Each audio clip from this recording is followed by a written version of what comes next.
ॐ नमो भगवते वासुदेवाय। ॐ ज्ञानतिमिरान्धस्य ज्ञानाञ्जनशलाकया चक्षुरुन्मिलितं येन तस्मै श्रीगुरवे नमः। हरे कृष्णा। सब भक्तों का स्वागत है प्रातःकालीन श्रीमद् भागवतम के पाठ में। हम श्रवण कर रहे श्रीमद् भागवतम का छठा स्कंद अध्याय 14वां। आज हम श्रवण करेंगे कि क्या कोई भक्त भी अगले जन्म में असुर या राक्षस बन सकता है। इसी की बेला में वृत्रासुर पूर्व जन्म में क्या था, उसके पूर्व जन्म का चरित्र आज हम श्रवण करेंगे।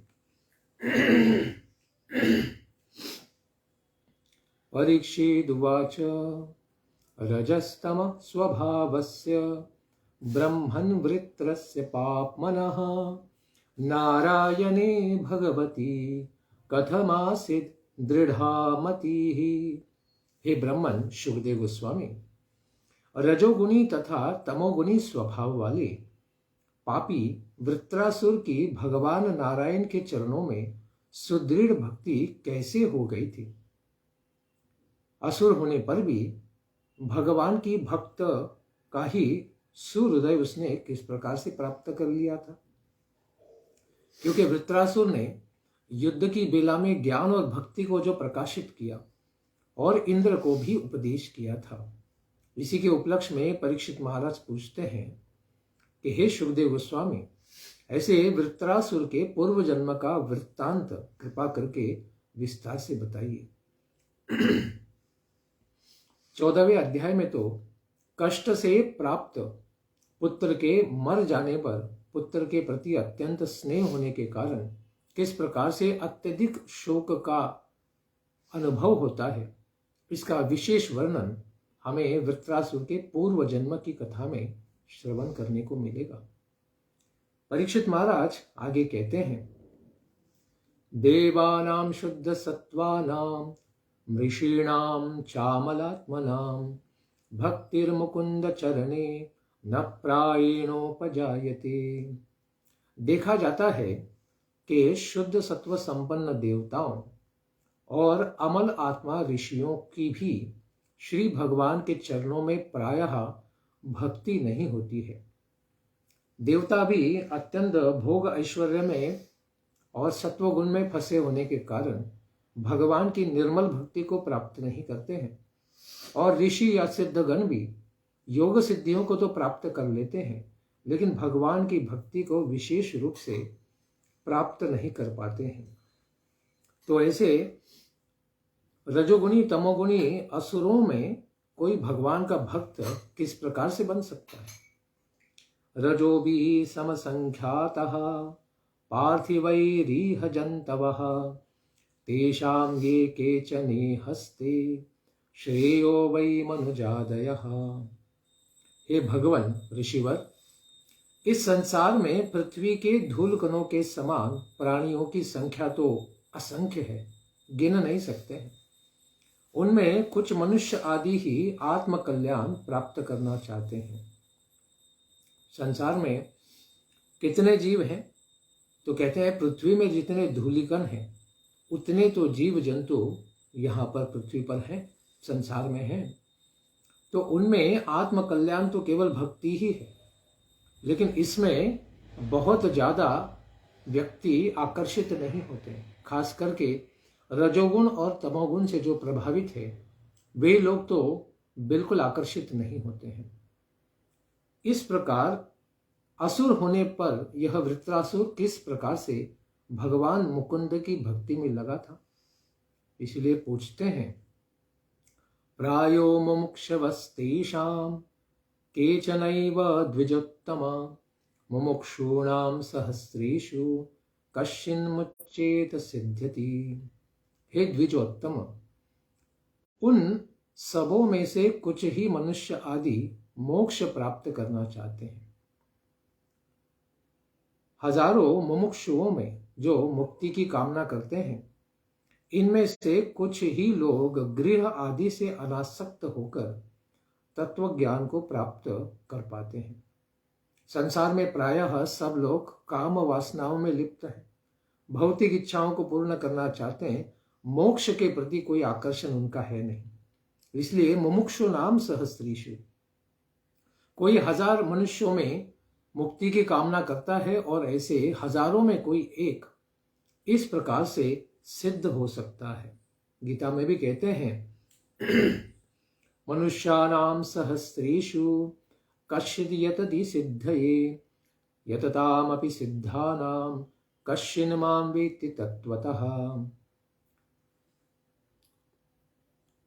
क्योंकि भगवान की भक्ति कितनी दुर्लभ है, इसके बारे में परीक्षित महाराज कहते हैं मुक्तानामपि सिद्धानाम नारायण परायणः सुदुर्लभः प्रशांतात्मा कोटिष्वपि महामुनि भृत्रस्तु स कथं पापः सर्वलोकोपतापनः। हे महामुनि सुखदेव गोस्वामी, मुक्तानाम अभी सिद्धानाम, करोड़ों मुक्त जीव या सिद्धों में भी ऐसे भगवान के नारायण के भक्त शांत स्वभाव वाले महापुरुष का मिलना तो अत्यंत ही दुर्लभ होता है। तो सिद्ध कोटि के और मुक्त कोटि के अनेक जीव हो सकते हैं, लेकिन उनके अंदर भी कोई नारायण भगवान का शुद्ध भक्त, कृष्ण का शुद्ध भक्त मिलना इस संसार में अत्यंत ही दुर्लभ है। और संपूर्ण संसार को दुख देने वाले इस प्रकार से पाप तापनः, पापी वृत्रासुर किस प्रकार से श्री भगवान के भक्त हो गए। वृत्रः तु कथम, इस प्रकार से संसार को आवृत्त करने वाला महापापी असुर किस प्रकार से कोटि में भी दुर्लभ भक्तों के समान महान बन गया, इसको कृपा करके बताइए। इत्थम दृढ़मति कृष्ण आसित संग्राम उल्बने, उस वृत्रासुर की भयंकर संग्राम में भी इस तरह सत्य के साथ दृढ़ता, भगवान की भक्ति उनमें किस प्रकार से हो सकती है। सामान्य अवस्था में भी लोग भक्ति नहीं करते, तो संग्राम की अवस्था में इस प्रकार से भक्ति का प्रदर्शन करने वाले ये वृत्रासुर तो अत्यंत ही महान और विशेष भक्त ही हमें लगते हैं। अत्र न संशयो भूयान् श्रोतुं कौतूहलं प्रभो यः पौरुषेण समरे सहस्त्राक्ष मतोषयत्। हे प्रभु, हे स्वामी, इस विषय में हमको बड़ा ही संदेह हो रहा है। श्रोतुम कौतूहलः, और सुनने का बड़ा कौतूहल हो रहा है, उत्साह हो रहा है। तो कृपा करके आप इसके बारे में बताइए। युद्ध में उस वृत्रासुर ने अपने पराक्रम से तो देवराज इंद्र को भी संतुष्ट कर दिया था। इस प्रकार से उन्होंने भगवान की भक्ति का गुणगान किया था। इसी प्रकार प्रश्न पूछने पर सुखदेव गोस्वामी क्या उत्तर देंगे। सूत गोस्वामी कहते हैं परीक्षितोऽथ संप्रश्नम भगवान बादरायणिः निशम्य श्रद्धानस्य प्रतिनंद्य वचो ब्रवीत। इस प्रकार से प्रश्न पूछने के पश्चात सुखदेव गोस्वामी उनका यानी परीक्षित महाराज का अभिनंदन करने लगे कि आपने बहुत ही अच्छा प्रश्न पूछा है। श्री शुक उवाच शृणुष्वावहितो राजन् इतिहासम् इमं यथा श्रुतं द्वैपायन मुखान् नारदाद् देवलादपि। राजन परीक्षित, आप इस इतिहास को सावधानी पूर्वक शृणुष्व, श्रवण कीजिए। जैसा कि मैंने अपने पिता महर्षि बादरायण ऋषि, देवर्षि नारद और महर्षि देवल के मुख से अत्यंत विधि पूर्वक, ध्यान पूर्वक श्रवण किया था। तो यह इतिहास सुखदेव गोस्वामी ने किनके मुख से श्रवण किया था, तो कहते हैं कि द्वैपायन व्यासदेव, उनके पिता महाराज, नारद ऋषि अपने पिता महाराज के गुरु महाराज और देवल ऋषि, इन सब से इन्होंने इसको विस्तार से श्रवण किया था। अभी उसी इतिहास को उपाख्यान को बताते हैं।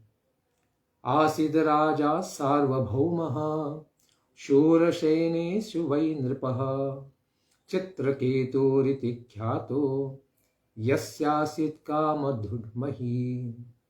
हे नृप, हे राजा परीक्षित, प्राचीन काल में शूरसेन देश में चित्रकेतु नाम का एक चक्रवर्ती सम्राट होके गया है। उनके राज्य में पृथ्वी की प्रजा की इच्छा के अनुसार ही अन्न इत्यादि दिया करती थी। राजा इतने महान थे, पुण्यवान थे। उनके पुण्य के प्रताप से ही माता पृथ्वी सारे मनुष्यों को जो आवश्यक अन्न आदि थे, खनिज, बाकी द्रव्य सब विपुल मात्रा में प्रदान करती थी। इनकी भार्या कौन थी? तस्य भार्या सहस्त्राणाम सहस्त्राणि दशा भवन सांतानि कश्चापि नृपो न लेभेतासु संततिम। तस्य, उस राजा की 1 करोड़ रानियां थी। सहस्त्राणि दश सहस्त्राणि यानी 1 करोड़ रानियां थी। राजा संतान उत्पन्न करने में समर्थ थे, फिर भी उनकी उन रानियों से कोई भी संतान उत्पन्न नहीं हुई, यानी वह निपुत्रिक रहे। कोई भी बालक उन्हें प्राप्त नहीं हुआ था, भले ही 1 करोड़ रानियां उनके पास थी। कैसी थी वे रानियां? रूपौ दार्यवयो जन्म विद्यैश्वर्य श्रियादिभिः संपन्नस्य गुणैः सर्वैः चिंताबंध्यापतिर्भूत। वे सुंदरता, उदारता, युवावस्था, कुलीनता, विद्या, ऐश्वर्य तथा संपत्ति आदि सभी गुणों से संपन्न थे, किंतु उनकी सारी पत्नियां बंध्या थी, अतएव उनको संतान की चिंता हुई। वे स्वयं भी इतने उदार और सुंदर थे, उसी प्रकार से उनकी पत्नियां भी अत्यंत उदार हृदय वाली और सुंदर थी, लेकिन फिर भी किसी प्रकार से उन्हें कोई भी पुत्र अपत्य प्राप्त नहीं हुआ था।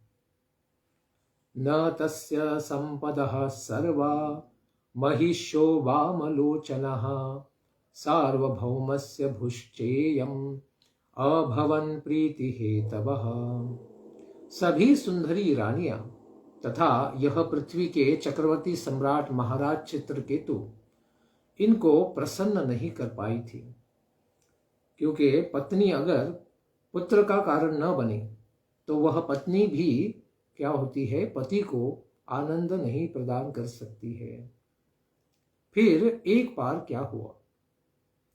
तस्यैकदा तु भवनम् अंगिरा भगवान ऋषिः लोकाननुचरन् देशान् उपागच्छत् दृच्छया। एक बार शाप एवं वरदान देने में समर्थ ऐसे महान अंगिरा ऋषि अनेक लोकों में विचरण करते हुए अचानक ही इस प्रकार राजा चित्रकेतु के राजभवन में आ गए। आने पर उनका स्वागत हुआ।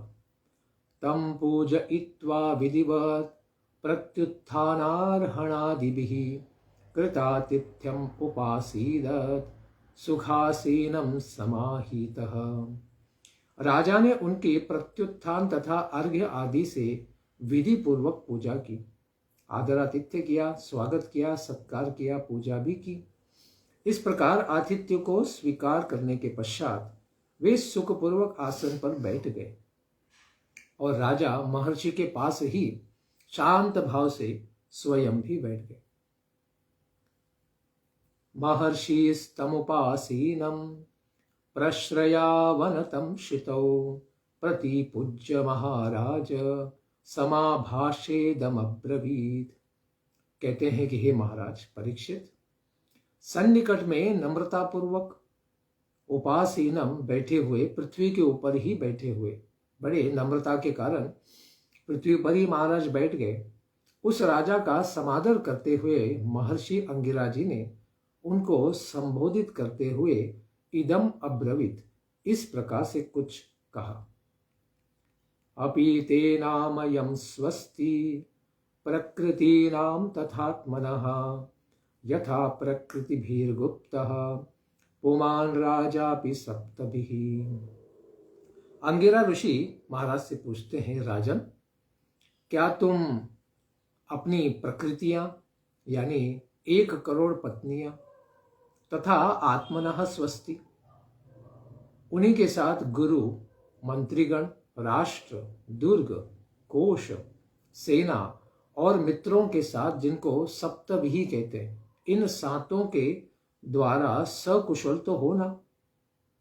जैसे जीव महद आदि 7 आवरणों से घिरा रहता है, वैसे ही राजा भी इन 7 प्रकृतियों से घिरा हुआ है। उनकी कुशलता से ही राजा का भी तो कुशल होता है। अगर यह 7 वस्तुएं, प्रकृतियां अगर राजा की स्वस्थ हैं, तब राजा भी स्वस्थ ही रहता है। तो तुम्हारे बारे में क्या ये सब सही से तुम्हारा राज्य कारभार चल रहा है?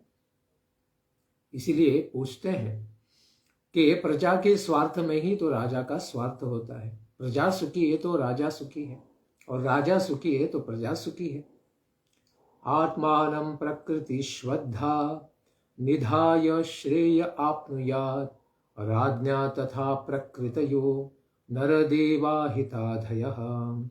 राजन, जिस तरह राजा अपनी उपयुक्त प्रकृतियों के अनुकूल रहने पर ही राज्य का सुख प्राप्त कर सकता है, उसी तरह प्रकृतियां भी अपनी रक्षा करने वाले ऐसे भार लेने वाले राजा पर छोड़कर सुख और समृद्धि का लाभ प्राप्त कर सकती हैं।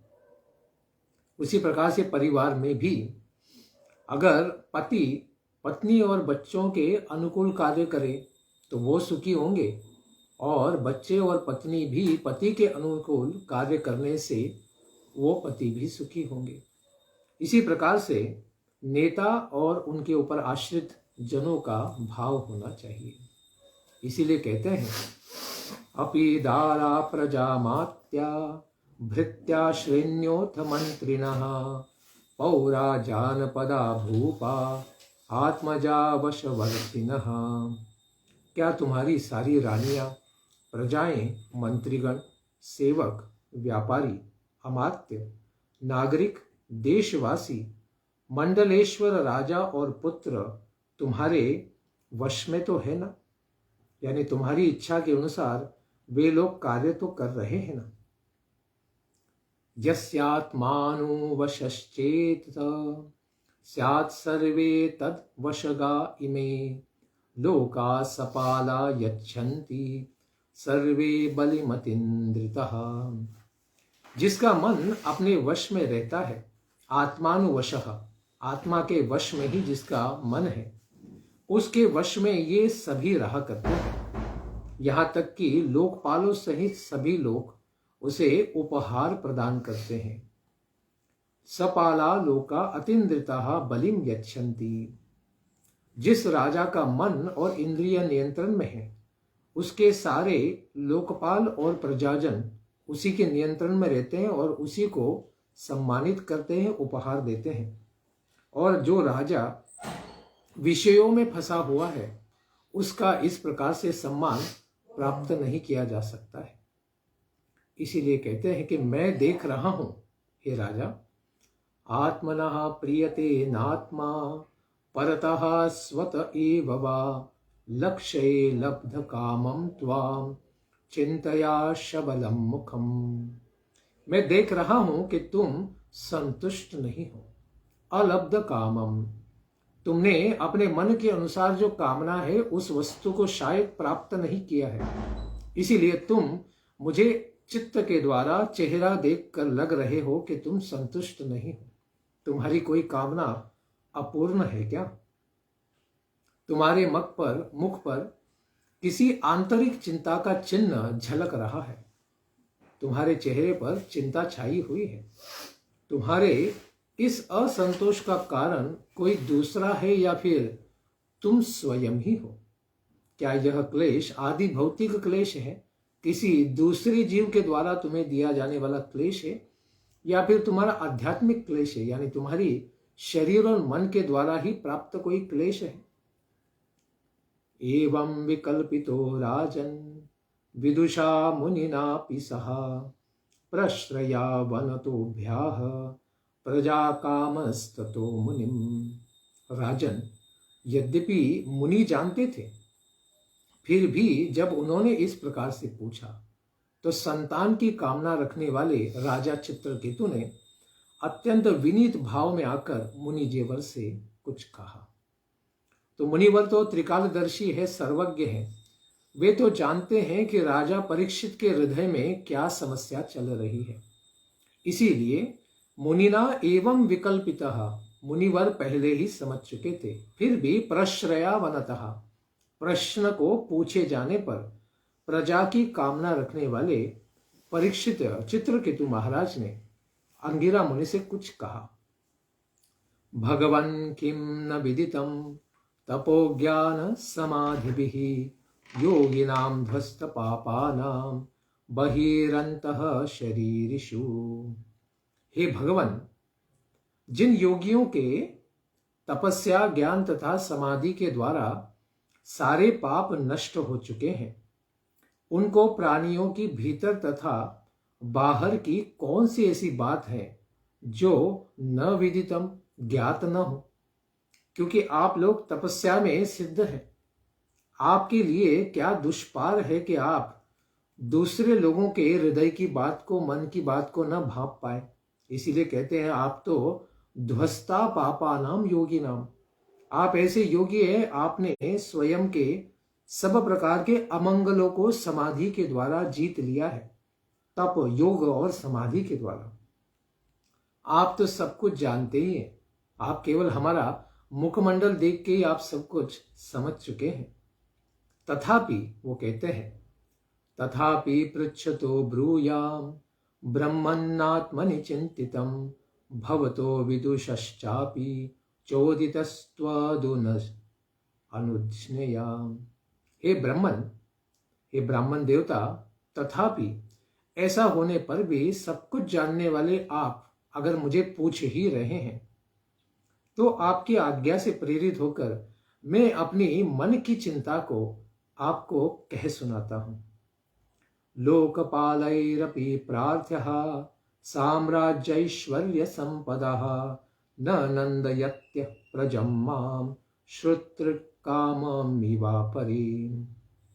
जिसे लोकपाल गण भी प्राप्त करना चाहते हैं, इस प्रकार का विशेष अति प्रसिद्ध साम्राज्य और ऐश्वर्य तो मुझे प्राप्त है, लेकिन निसंतान होने के कारण मुझे उन सबको प्राप्त करने के पश्चात भी वो आनंदित नहीं कर पाते हैं। मेरे पास संसार का सारा ऐश्वर्य है, लेकिन फिर भी मैं सुखी नहीं हूं।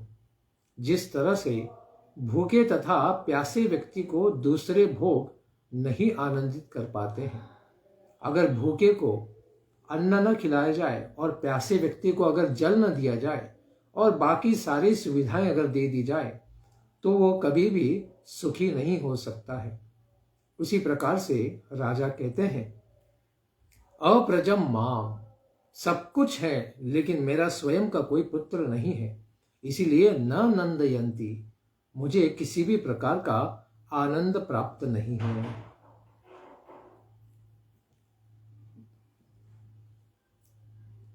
और ऐसा पुत्र प्राप्त न होने के कारण राजा को कौन सी समस्या आगे दिख रही है? ततः पाहि महाभाग पूर्वैः सह गतं तमः यथा तरेम दुस्तारम प्रजया तद विधेहिनः।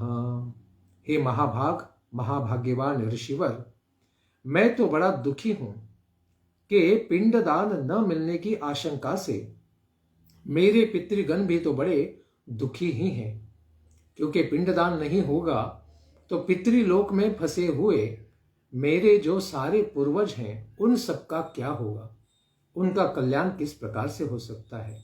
अतएव आप मुझे पुत्र प्रदान करके नरक में जाने से बचाइए। मेरा भी पिंडदान नहीं हो पाएगा तो मेरे पूर्वजों का कौन करेगा।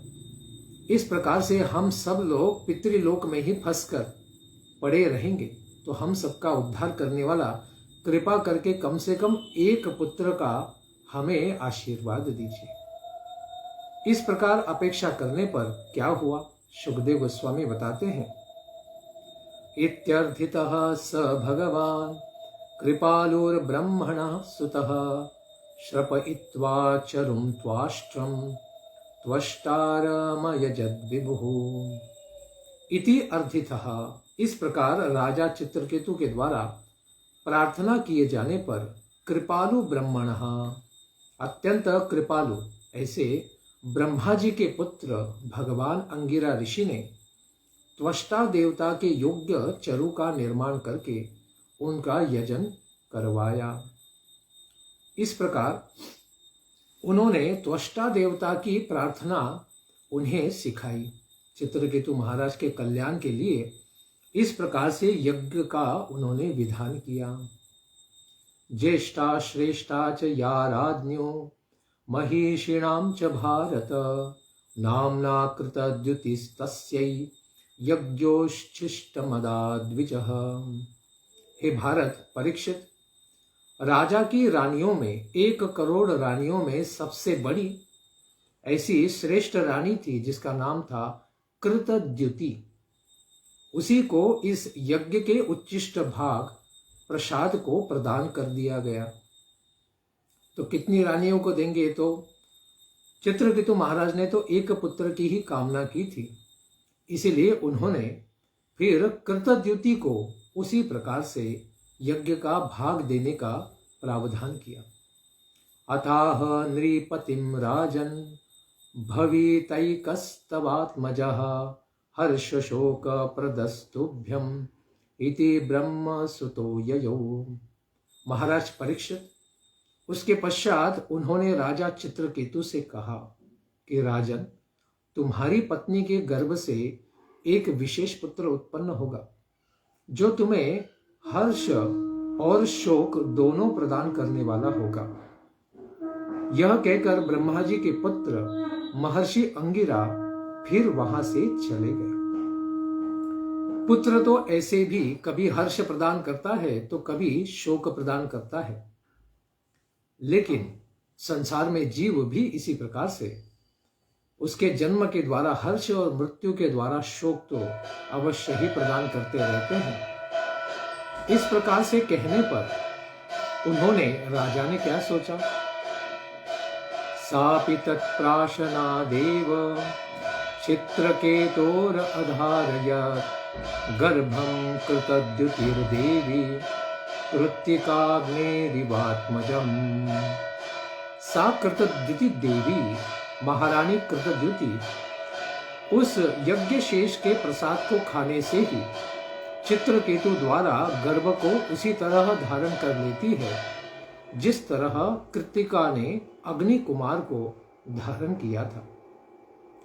तस्या अनुदिनं गर्भः शुक्लपक्ष इवो रूपः बभ्रिधे शूरसेनेश तेजाशनकैर्नृप।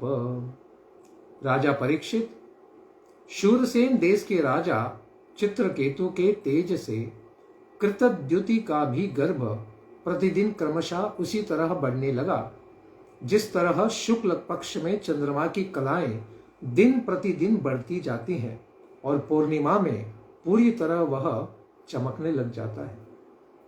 इसी प्रकार से राजा का गर्भ उस पत्नी के साथ बढ़ रहा था। अथ काले उपावृत्ते कुमारः समजायत जनयन् शूरसेनानां शृण्वतां परमां मुदम्। तदंतर उसके पश्चात समय आने पर महारानी कृतद्युति के गर्भ से एक सुंदर बालक ने जन्म लिया। काल के प्रभाव में बालक ने जन्म लिया। यह सुनकर शूरसेन देशवासियों को बड़ा ही आनंद हुआ, प्रसन्नता हुई, और राजा को तो अत्यंत विशेष आनंद हुआ। रिष्टो राजा कुमारस्य स्नातः शुचिरं कृतः वाचयित्वा शिशो विप्रैः कारयामास जातकम। रिष्टो राजा अत्यंत प्रसन्न हुआ, ऐसा राजा कि जो श्रवण करता है कि पुत्र की प्राप्ति हुई है तो वे स्नान करके पवित्र होकर वस्त्रों भूषणों को अलंकारों को धारण करके तुरंत ब्राह्मणों से स्वस्ति वाचन कराते हैं और अपने पुत्र का जात कर्म संस्कार कराते हैं। क्षत्रिय का पुत्र है तो क्षत्रिय ही होना चाहिए, इसीलिए उसी प्रकार से उन्होंने सारे जात संस्कारों को प्रारंभ कर दिया। उन्होंने फिर ब्राह्मणों के ऊपर प्रसन्नता पूर्वक क्या क्या न्योछावर किया। तेभ्यो हिरण्यम रजतम वासांस्याभरणानि च ग्रामान हयान गजान प्रादात धेनुनामर बुधानि षट्। उन दिव्य ब्राह्मणों को उन्होंने सोना, चांदी, वस्त्र, आभूषण, गांव, घोड़े, हाथी और 6 अरब गौओं को दान किया। 600 करोड़ गायों को दान कर दिया। 6 अर्बुदानी च प्रादात। इतना आनंद हुआ कि उन्होंने सब ब्राह्मणों को बड़ा प्रसन्न करने के लिए इस प्रकार से जो कुछ था सब कुछ न्यौछावर कर दिया, क्योंकि उन्हें पता था सारा संसार का ऐश्वर्य एक तरफ और पुत्र प्राप्ति का लाभ एक तरफ, वह तो श्रेष्ठ ही होता है। ववर्ष कामम अन्येषां पर्जन्य इव देहिनां धन्यम यशस्यामायुष्यम कुमारस्य महामनः। पुत्र के धन, यश तथा आयु की वृद्धि के लिए उदार शिरोमणि राजा ने दूसरे लोगों को भी उसी तरह से अभिप्रेत जो वस्तुएं थी, धन धान्य जो भी आवश्यक था वो सब कुछ प्रदान कर दिया।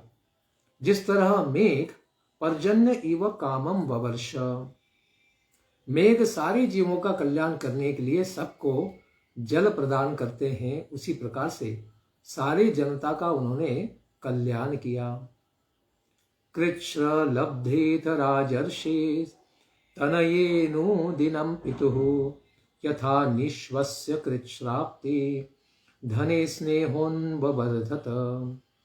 जिस तरह किसी निर्धन को यदि कठिनाई से कोई धन मिल जाए तो उसमें उसकी बड़ी आसक्ति बढ़ जाती है, क्योंकि पहले कभी धन देखा ही नहीं है और एकदम से लॉटरी लग जाए, सोने का घड़ा मिल जाए। उसी तरह राजर्षि चित्रकेतु को भी बड़ी ही कठिनाई से प्राप्त हुआ था यह पुत्र।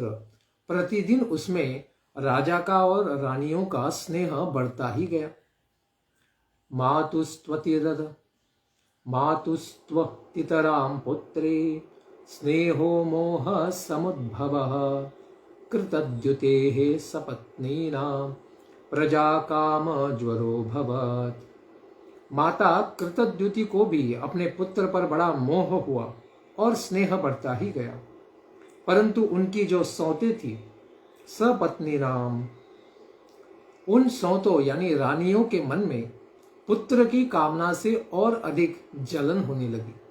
उन्होंने देखा कि अरे कृतद्युति को पुत्र प्राप्त है तो वो कितनी आनंदित हो गई है, और राजा भी उसी पत्नी के साथ घूमते रहते हैं क्योंकि बालक तो उन्हीं के पास है, लेकिन हमारे साथ उतना स्नेह नहीं हो रहा है, तो हमें भी पुत्र प्राप्त हो तो कितना बड़ा आनंद आ जाएगा।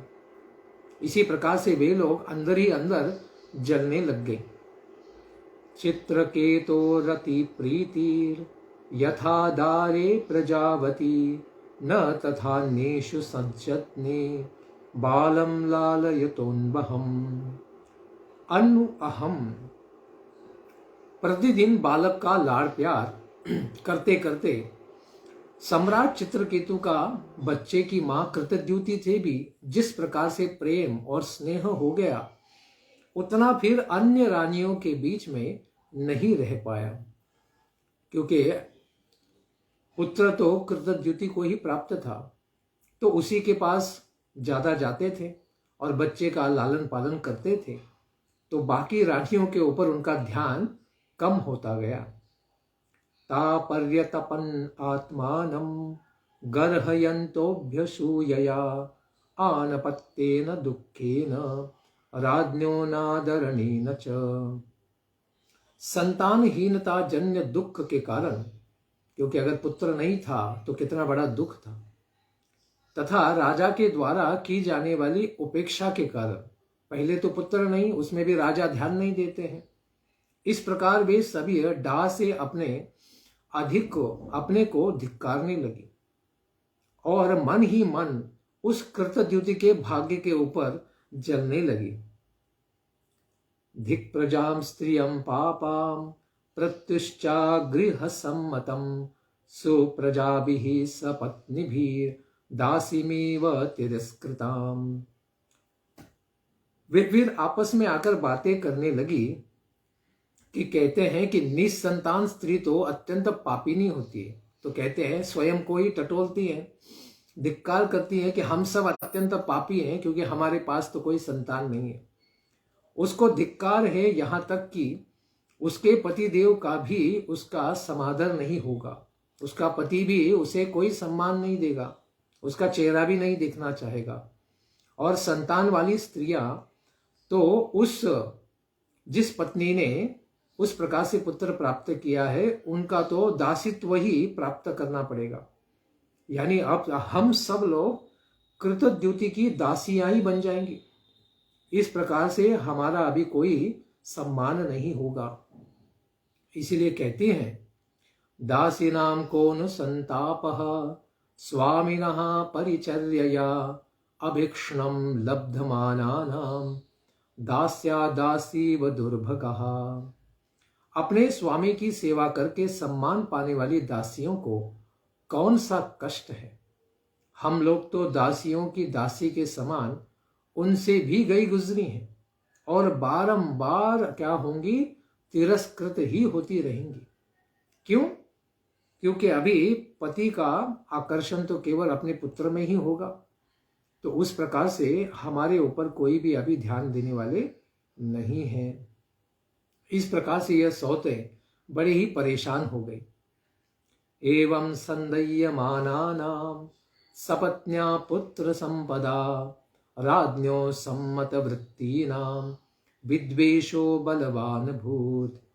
परीक्षित, इस प्रकार से अपनी सौत के पुत्र रूप संपत्ति को देखकर सारी रानियां बहुत ही जलती रहती थी। संदय्यमानानां, और राजा चित्रकेतु भी उन सबों की ओर उदासीन हो गए थे, अतएव वे और भी ज्यादा जलने लगी। इस प्रकार दिन ब दिन उन लोगों की मत्सरता और द्वेष बढ़ता ही जा रहा था। विद्वेष नष्टमतयः स्त्रियो दारुण चेतसः गरम ददुः कुमाराय दुर्मर्षा नृपतिं प्रति। विद्वेष के कारण उन रानियों की बुद्धि भी विनष्ट हो गई, क्योंकि द्वेष जब बुद्धि में प्रवेश करता है तो बुद्धि में स्मृति रूपी जो ज्ञान है उस ज्ञान का नाश हो जाता है। इस प्रकार वे लोग सब क्रूर भाव की हो गए। उनके मन में इस प्रकार क्रूरता भर गई। उन सबों को अपने पति का बालक में स्नेह अभी बर्दाश्त नहीं हो रहा था। उन सबों ने फिर उस बालक को धीरे से जाकर, जब उसकी माता कृतद्युति उसके साथ नहीं थी, उस समय में जाकर उस बालक को गरम ददुहु उन्होंने विष दे दिया। विद्वेष का परिणाम ऐसा है कि स्वयं के कुल में बस एकमात्र दीपक चमक रहा है, उसका भी उन्होंने नाश करना जान लिया। उन्होंने सोचा अगर बालक ही नहीं रहेगा को कृतद्युति को राजा क्यों सम्मान देगा, फिर हमारी ओर राजा देखेंगे। इस प्रकार से उन्होंने राजा को सर्वथा दुखी करने का उपाय ढूंढ ही लिया। कृतद्युतिरजानन्ति सपत्नीनामघं महत् सुप्त एवेति संचिन्त्य निरीक्ष्य व्यचरत गृहे। अपनी सौतों द्वारा किए गए इस महान पाप का पता कृतद्युति को नहीं था, लेकिन बच्चा तो सो ही रहा है यह देखकर वे गृह में घूम फिर रही थी कि बालक अभी सो रहा है, उसे हमें उठाना नहीं चाहिए। इस प्रकार से यहाँ वहां घूम रही थी ताकि बालक जब उठ जाएगा तो पास में जा सकती है। शयानं सुचिरं बालम उपधार्य मनीषिणी पुत्रमानय मे भद्रे इति धात्री मचोदयत। तो कुछ समय के बाद ऐसी बुद्धमती रानी ने यह सोचकर कि बालक बहुत देर से सो रहा है, तो धाय को, जो पुत्र की सेवा में लगी थी, ऐसी धाय से कहा कि कल्याणी, मेरे बच्चे को तो ले आना। इस प्रकार स्तनपान कराने के लिए उन्होंने बालक को धात्री के द्वारा बुलाया। सा शयानम उपव्रज्य दृष्ट्वा चोत्तरलोचनम प्राणेन्द्रियात्मभिस्त्यक्तम हतास्मृत्य पतत भुवि।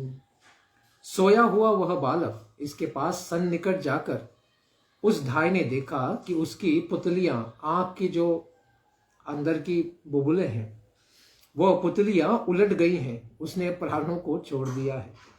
प्राण, इंद्रिय और आत्मा उसके शरीर से सर्वथा निकल चुके हैं। यह सब देखकर हाय मैं मारी गई, इस प्रकार वह जोर से चिल्लाई और पृथ्वी पर गिर पड़ी। इस प्रकार का आवाज श्रवण करने पर क्या हुआ? तस्यास्तदा कर्ण्य शुभाशुतरम वृषातुरम स्वरम ध्वन्त्या कराभ्यामुर उच्चकैरपि प्रविश्य रज्ञी त्वरयात्मजान्तिकं ददर्श बालम सहसामृतम सुतम। अपने दोनों हाथों से जोर जोर से छाती को पीट पीट कर वह धाय दासी के अत्यंत आर्त स्वर को सुनकर रानी कृतद्युति अत्यंत शीघ्रता से बालक के शयन कक्ष में दौड़ती हुई आती है और बालक को अचानक ही मरा हुआ देखती है। पपात भूमौ परिवृद्धया शोचा मुमोह विभ्रष्ट शिरो रुहांबरा। अत्यंत शोक के कारण वह भूमि पर स्वयं भी गिर पड़ती है और उनके सिर के केस बिखर जाते हैं और उनके वस्त्र भी अस्त व्यस्त हो जाते हैं और वह स्वयं ही मूर्छित हो जाती है। ततो नृपान्तः पुरवर्तिनो जना नराश्च नार्यश्च निशम्य रोदनम् आगत्य तुल्य व्यसना सुदुःखिता ताश्च व्यलीकं रुरुदुः कृतागसः। महारानी का रुदन सुनकर रनिवास की सभी स्त्री पुरुष वहां दौड़ कर आ गए और अत्यंत सहानुभूति के कारण बड़े ही दुखी होकर सब लोग रोने लगे।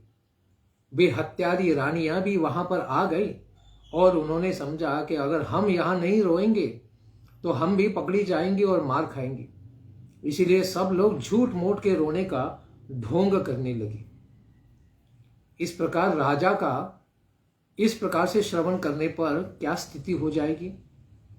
श्रुत्वा अमृतम पुत्रमलक्षितांतकम विनष्ट दृष्टि प्रपतन स्खलन पथि स्नेहानुबंधैधितया शुचाभृशं विमूर्छितोऽनु प्रकृति द्विजैवृतः पपात बालस्य सपादमूले मृतस्य विस्त्रस्तशिरोरुहंबरः दीर्घं श्वसन बाष्पकलोपरोधतो निरुद्ध कंठो न शशाक भाषितुम्।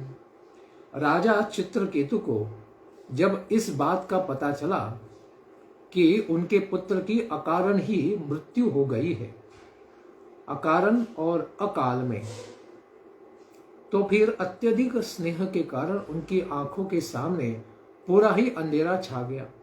उन्हें कुछ भी दिखाई नहीं दे रहा था। वे धीरे धीरे अपने मंत्रियों और ब्राह्मणों के साथ रास्ते में गिरते पड़ते हुए, उठते बिलकते मृत बालक के पास आकर पहुंचते हैं और बालक को मृत देखकर स्वयं ही मूर्छित हो जाते हैं और उसके पैरों के पास बाद में आकर गिर पड़ते हैं। उनके केश और वस्त्र बिखर जाते हैं। वे अत्यंत दीर्घ सांस लेने लगते हैं। आंसुओं की अधिकता के कारण उनका गला रुंध सा जाता है और वे कुछ बोल भी नहीं पाते हैं। पतिम निरीक्षोरुषुचार्पितं तदा मृतं च बालं सूतमेकसन्ततिम् जनस्य राज्ञी प्रकृतेश्चरदृजं सती दधाना विललापचित्रधा।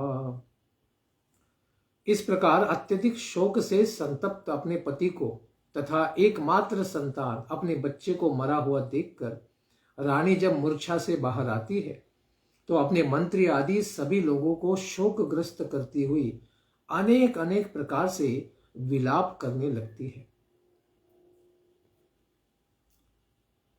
स्तन्द्वयं कुङ्कुमगन्धमण्डितं निषञ्चति साञ्जनबाष्पबिन्दुभिः विकीर्य केशान् विगलत्सृजसुतं शुशोच चित्रं कुररीव सुस्वरम्। महारिणी की आंखों से निकलने वाले आंसू आंखों के आंजन को लेकर केसर और चंदन से चर्चित उनके दोनों स्तनों को भिगो रहे थे। इतना अश्रुपात हो रहा था कि वे स्वयं ही उससे गीली हो रही थी। उनके बाल बिखर गए थे तथा केशों में गूंथे हुए पुष्प गिर रहे थे। इस प्रकार वे अपने पुत्र के लिए कुररी पक्षी के समान ही उच्च स्वर में विविध प्रकार से विलाप कर रही थी। वे विलाप करते हुए जोर जोर से कहती हैं, अहो विदास्ता अहो विधातस्त्वमेव बालिशो यस्त्वात्मसृष्टय प्रतिरूपमीहसे परेनुजीवत्य परस्य सा परेनुजीवत्य परस्य या मृतिर् विपर्ययश्चेत्त्वमसि ध्रुवः परः। वे जोर जोर से कहती है कि अरे विधाता, त्वम अतीव बालिशः, वस्तुतः तुम अत्यंत मूर्ख छोटे बच्चे की तरह ही मूर्ख हो, क्योंकि तुम अपनी सृष्टि के प्रतिकूल ही चेष्टा करते हो। अरे बूढ़े लोग बचे रहें, माता पिता जीवित हैं और उनके छोटे छोटे बालक मर जाए, ये किस प्रकार का न्याय है। यदि तुम्हारे स्वभाव में इस प्रकार की विपरीतता है तब तो तुम जीवों का अमर शत्रु ही हो। तो तुम सारे जीवों का कल्याण करने वाले हो ही नहीं सकते। हे विधाता, तुम बड़े ही क्रूर हो, निष्ठुर हो कि माता पिता जी रहे हैं और छोटे बच्चे मर रहे हैं। नहीं क्रमश्चेदिह मृत्यु जन्मनो शरीरिणामस्तु तदात्मकर्मभिः यः स्नेह पाशो निज सर्ग वृद्धये स्वयं कृतस्ते तमिमं विभृच्छसि। चेतिह, यदि इस लोक में जन्म मरण का कोई क्रम नहीं है तब तो वे अपने कर्म के अनुसार जन्मते मरते ही रहेंगे। फिर उसमें तुम्हारी कौन सी आवश्यकता है। बस कर्म के अनुसार ही सब कुछ चलता रहे, उसके ऊपर कोई भी नियंत्रण करने वाला न हो तो फिर तुम्हारी आवश्यकता ही क्या है। तुमने संबंधियों में स्नेह का बंधन इसीलिए तो डाल रखा है कि वे तुम्हारी सृष्टि को बढ़ाते रहें, किंतु तुम इस तरह से बच्चों को मारकर उस बंधन को अपने हाथों से ही काट रहे हो। अगर बच्चे ही नहीं रहेंगे तो माता पिता आसक्त किसको रहेंगे, और उस बच्चों की आसक्ति में वे संसार में किस प्रकार से उलझे नहीं रहेंगे। इस प्रकार जन्म मरण रूपी चक्र में माता पिता अपने बच्चों से या उनके बच्चों से स्नेह रखते हुए तो बंधे रहेंगे, लेकिन तुम ही इस स्नेह बंधन को अगर काट दोगे तो तुम्हारा ही चक्र तो उसमें नाश पावेगा। त्वं तात नार्हसि च मां कृपणामनाथां त्यक्तुं विचक्ष्व पितरं तव शोकतप्तम् अंजस्तरेम भवता प्रजदुस्तरं यद्धवान् तं नः याह्य करुणेन यमेन दूरम्। अपने मरे हुए बच्चे को देखकर माता कृतद्युति कहती है कि वत्स, हे पुत्र, मैं तुम्हारे बिना अनाथ और दीन हो रही हूं, मेरा अभी कोई नहीं है, अतएव मुझको छोड़कर तुम्हारा इस तरह चले जाना बिल्कुल भी उचित नहीं है। आंखें खोलकर तुम अपने शोक संतप्त पिता को तो देखो वत्स। जिस घोर नरक को निसंतान पुरुष बड़ी कठिनाई से पार कर पाते हैं, उसको हम लोग तुम्हारे सहारे बड़ी आसानी से पार कर लेंगे। तुम पिंडदान करके सारे पितरों का उद्धार करोगे वत्स। तुम इस निर्दय यमराज के साथ दूर मत जाओ। इसीलिए कहते हैं उत्तिष्ठ, उठो बेटा। उत्तिष्ठतात इमे शिशवो वयस्त्वा त्वां वह्यन्ति नृपनन्दन संविहर्तुं सुप्तश्चिरं यशनया च भवान् परीतो भुङ्क्ष्वस्तनं पिब शुचो हरनः स्वकानाम्। हे तात, हे पुत्र, हे वत्स, हे नृपनंदन, हे राजा के पुत्र, उत्तिष्ठ, उठो बेटा। तुम्हारे साथी बालक तुम्हें खेलने के लिए बुला रहे हैं। तुम्हें सोते हुए बहुत देर हो चुकी है, अभी अधिक नहीं सोना, उठ जाओ। तुम्हें भूख लगी होगी, उठो, कुछ खा तो लो, नहीं तो मेरा दूध ही पी लेना। अपने स्वजन संबंधी हम लोगों के शोक को कृपा करके तुम उठो और दूर करो। इसीलिए कहती है माता, हे वत्स, नाहं तनूज ददृशे हतमंगलाते मुग्धस्मितं मुदितवीक्षणमाननाब्जं किं वा गतोऽस्य पुनरन्वयमन्यलोकं नीतो घृणेन न शृणोमि कलागिरस्ते। हे बालक, हे वत्स, आज मैं तुम्हारे मुखारविंद पर मनोहर मुस्कान और आनंद भरी चितवन नहीं देख पा रही हूं। मैं अत्यंत अभागिनी बन गई हूं। अब भी मैं तुम्हारा मनोहर बोली को, तुम्हारे तोतली बोली को सुन नहीं पा रही हूं। क्या सचमुच निष्ठुर यमराज तुमको अपने लोक यमलोक ले गए हैं, जहां से लोग कभी भी लौट कर वापस नहीं आते? क्या तुम उसी अंधकारमय तमोगुणी यमलोक में चले गए हो? इस प्रकार भयंकर विलाप करती हुई माता कृतद्युति इस प्रकार कहती है। सुखदेव गोस्वामी कहते हैं, वीलपन्त्यामृतं पुत्रम इति चित्र विलापनैः चित्रकेतुर्भृशं तप्तो मुक्तकंठो रुरोधः। अपने मरे हुए पुत्र के लिए अनेक प्रकार से इस प्रकार विलाप करती हुई महारानी को देखकर चित्रकेतु महाराज मूर्छा से बाहर आकर अत्यंत शोक संतप्त होकर फूट फूट कर रोने लगते हैं।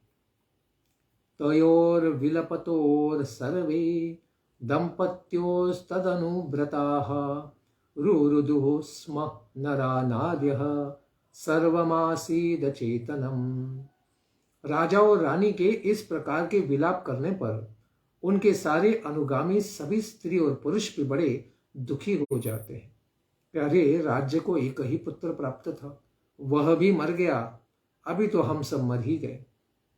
इस प्रकार सारा नगर ही मानो अचेत सा हो गया, सर्वत्र सन्नाटा छा गया।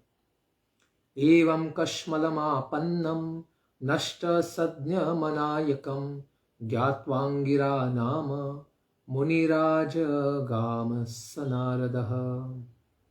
इस प्रकार अत्यंत शोक संतप्त, चेतनाहीन, यहाँ तक कि उनको समझने वाला भी कोई नहीं था, यह सब चित्रकेतु को देखकर अंगिरा नामक महर्षि, जिनके आशीर्वाद से ही यह बालक हर्ष शोक चित्रकेतु महाराज को प्राप्त था, वे सहसा नारद मुनि जी के साथ वहां पर राजा का कल्याण करने के लिए प्रकट हो जाते हैं। तो राजा तो अत्यंत दुख में पड़ चुका है, तो क्या अंगिरा मुनि ने जिस प्रकार पुत्र देकर उसका पहले शोक नाश करवाया था, तो क्या अभी दिव्य ज्ञान देकर उनके इस शोक का नाश वे कैसे करते हैं, इसको हम श्रवण करेंगे कल के प्रातःकालीन सत्र में। धन्यवाद। हरे कृष्णा। ग्रंथराज श्रीमद् भागवतम की जय। निताई गौर प्रेमानंदे। हरि हरि बोल। जय जय श्री राधे श्याम।